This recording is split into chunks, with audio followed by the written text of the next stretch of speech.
गिरिजा राऊत प्रकरणातील आरोपी भोंदूबाबा फिरोज शेख याला ठाणे कोर्टामध्ये हजर करण्यात आले।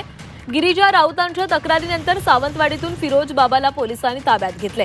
त्याच्यावर अघोरी पूजेचे आरोप आहेत आणि त्याला आता कोर्टामध्ये हजर देखील करण्यात आलेले आहे। गिरिजा राऊत यांनी या संपूर्ण आरोपांमध्ये फिरोज बाबा याचं देखील नाव घेतलेलं होतं।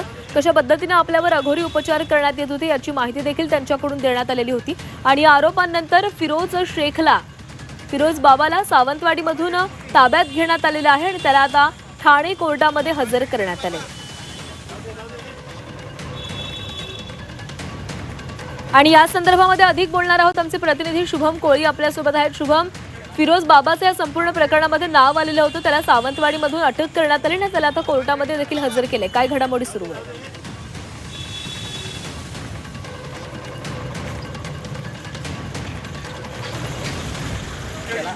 अनेक असे तंत्रविद्या देखील केले होत असल्याचे त्यांनी थेट पतीवरती आरोप जाहीर केलेला आहे। या संपूर्ण प्रकरणातील आता जो एक मुख्य आरोपी आहे त्याला सावंतवाडी येथून अटक केलेला आहे आणि त्याला ठाणे न्यायालयामध्ये देखील दाखल करण्यात आलेला आहे।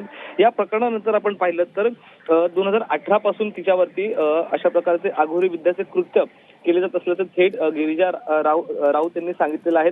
डोक्यावरील केस कापल्याचा प्रकार असेल किंवा इतर गोष्टी असतील याबाबत देखील त्यांनी खुलासे जे आहेत केलेले आहेत। त्याचमुळे आता जो तिघांपैकी जो एक आरोपी आहे त्याला आता या भोंदू बाबाला अटक केलेला आहे। त्यानंतर त्याला ठाणे न्यायालयामध्ये देखील समोर जे आहे ते केलेलं आहे। त्यानंतर आता आणखीन काय खुलासे होतात हेच पाहणं महत्त्वाचं असणार या प्रकरणामध्ये।